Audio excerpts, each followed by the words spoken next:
ধরে নিন আপনার ফলের রসের সাথে কেউ ভেজাল মিশিয়েছে। এই ভেজাল সে ভেজাল নয়, ফলের রসের সাথে প্রস্রাব মিশ্রণ করে বিক্রি করা হচ্ছে। ভাবতে পারেন, কল্পনাতেও আসে কি সাংঘাতিক ভাবে ঠকাচ্ছে এরা। কি দুর্বিষহ একটা জিনিস। ফলের রস পান করা স্বাস্থ্যের জন্য উপকারী, কিন্তু সেই জুসের মধ্যে কি মিশছে জানেন?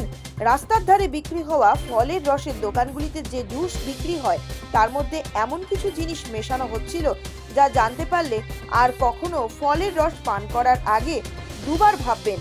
কি এমন জিনিস মেশানো হচ্ছিল?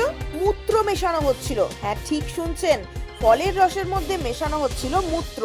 শুক্রবার এই ঘটনায় অভিযুক্ত এক ফলের রস বিক্রেতাকে গ্রেপ্তার করা হলো। আটক করা হয়েছে এক কিশোরকে। ঘটনাটি ঘটেছে দিল্লি সংলগ্ন গাজিয়াবাদে। পুলিশ জানিয়েছে, সাধারণ মানুষের অভিযোগের ভিত্তিতে গ্রেপ্তার করা হয়েছে ওই ফল বিক্রেতাকে। বেশ কয়েকজন অভিযোগ জানিয়েছিলেন যে ফলের রসের মধ্যে মূত্র মিশিয়ে বিক্রি করা হচ্ছে। এরপরেই পদক্ষেপ গ্রহণ করে পুলিশ। মূত্র মিশিয়ে জুস বিক্রি করা হচ্ছিল এতদিন ধরে। এই খবর ছড়িয়ে পড়তেই স্থানীয় বাসিন্দারা ক্ষোভে ফেটে পড়েন। তারা দোকানের উপর চড়াও হয় এবং অভিযুক্ত বিক্রেতাকে ব্যাপক মারধর করে। পরে পুলিশ গিয়ে অভিযুক্তকে জনতার হাত থেকে উদ্ধার করে এবং গ্রেপ্তারও করে। অঙ্কুর বিহারের এসিপি ভাস্কর বর্মা জানান, খবর পেয়ে পুলিশ ওই ফলের রসের দোকানে অভিযান চালিয়েছিল। তল্লাশি চালিয়ে দোকানের ভিতর থেকে একটি প্লাস্টিকের ক্যান উদ্ধার করা হয়, যার মধ্যে মূত্র রাখা ছিল।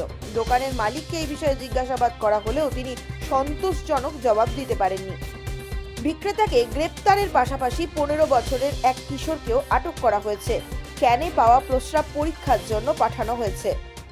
যে কোনো খবরের জন্য যোগাযোগ করুন 7099017330 এবং 7099017110 নম্বরে।